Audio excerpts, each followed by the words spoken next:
Hi, I'm Richard and this is my story. Diagnosed bipolar, age 17, arrested and sectioned a couple of times, hospitalised 6 times, A-level and university interrupted. Mental ill health has been a worry all my life. Living under its shadow, sometimes almost in fear of happiness, fear of it turning into mania, fear of another psychotic break. Those first 7 turbulent years during which I religiously took my medication, even though with hindsight they clearly had no preventative effect, they were followed by 17 relatively stable years where I travelled the world, took qualifications, was successful at work, climbed the management ladder, and then during that time, accepting the risks, I'd come off my medication fairly early on in this period, but as always, I was constantly looking over my shoulder in fear of a relapse. And I was very unprepared for relapse when it came in the form of depression. Despite exceeding performance targets at work, I let slip to my boss, I'm a bit depressed, but I'll see out my contract. Then red flags went up and I had to relocate from Saudi Arabia back to England. So after 20 years abroad, this was a real culture shock for me and my health got worse. I was engaging with psychiatrists again, but they weren't engaging with me. They were engaging with the diagnosis made more than 20 years earlier and prescribing for that, including an antipsychotic chemical kosh when I was practically comatose with depression. They were very resistant to prescribing antidepressants because of my history of mania, and unfortunately, speaking therapy that wasn't cognitive behavioural therapy only became available towards the end of this period. So despite missing loads of work due to illness, I survived several successive restructurings, but having to get psychiatric sign-off to travel abroad for work, let alone relocate abroad, made it difficult to survive in an internationally focused organisation, and I was effectively managed out.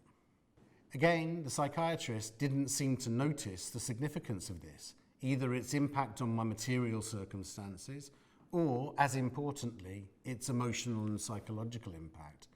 For them, I had bipolar affective disorder. I was wired wrong. They had drugs that would help rewire me. Stuff in the external world was of little importance.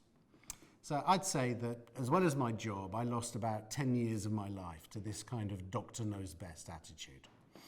However, over the last 5 years, I've cultivated some good habits, developed a sense of resilience, become healthier, more productive, and, dare I whisper it, happy. Or at least happier than I've probably been throughout my adult life. This despite having lost my mother and being made redundant after 20 successful years with the same organisation. So what's changed? I guess the impetus for change was when I finally got access to a psychotherapist who treated me as a person, not a diagnosis. Someone who validated that my experience at work in my last post abroad was very stressful. And having to change country, applying for new jobs within an organisation undergoing massive restructuring was stressful and unsettling in any context, let alone for someone already suffering from depression. She was also practical and proactive, helping me to come to terms with the loss of work, thinking through the interpersonal dynamics of relocating to the same city as my parents, encouraging me to get back into mindfulness, and quickly establishing other habits that can contribute to well-being, and perhaps drinking a bit less too.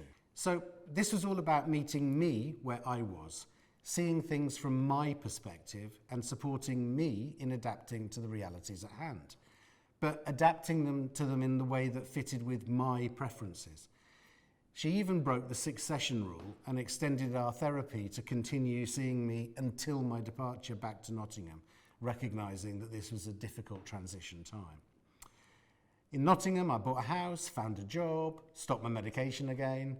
I got back into mindfulness, developed a meditative practice, and some other good habits. And while I was struggling, I survived, more so than when I'd been on the previous cocktail of pharmaceuticals. When I did re-engage with my local health services, there seemed to have been a sea change in attitude. Maybe the personalised care agenda was cutting through already, who knows? They asked me how I was doing without the medication and why I'd stopped taking it.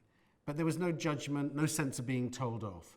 They said they understood I probably wasn't interested in seeing a psychiatrist, but if I ever did, to just ask. They also asked if cognitive behavioural therapy or other talking therapy would be helpful. They said that mindfulness was now NICE recommended. NICE is the body that lets drugs be used or services used, and agreed that I should concentrate on that. What else could help your mood, they asked. Losing some weight, I joked. Have you thought about Park Run, they suggested, which I did. Later, when my parents' health degenerated and I became a full-time unpaid carer, they put me in touch with the local carers associations and signposted me to all the support literature. When later still, I moved in to look after my parents, I also was able to join my parents' GP practice. That GP, who already knew me well as a carer, signposted me after a new patient review to the health and well-being coach and the occupational health therapist. And from them, I've accessed dietary and exercise advice, Qigong classes, a resilience course. I get mental health check-ins and relapse planning.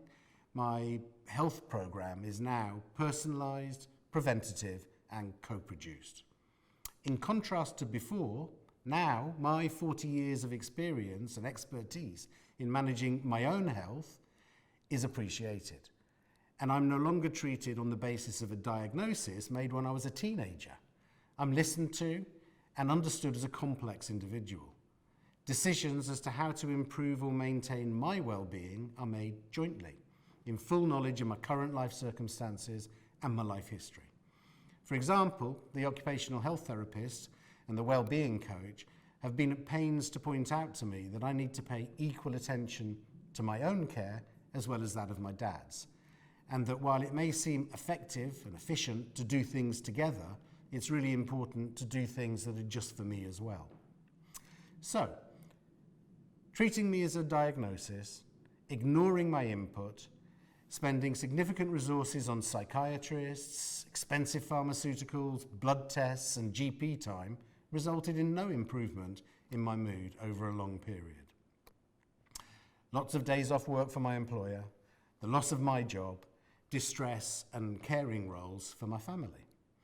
Alternatively, listening to me, putting me at the centre of my care, and the relatively small time and money spent on facilitating groups and occasional appointments has resulted in a happier, healthier me, who, rather than needing looking after, looks after others.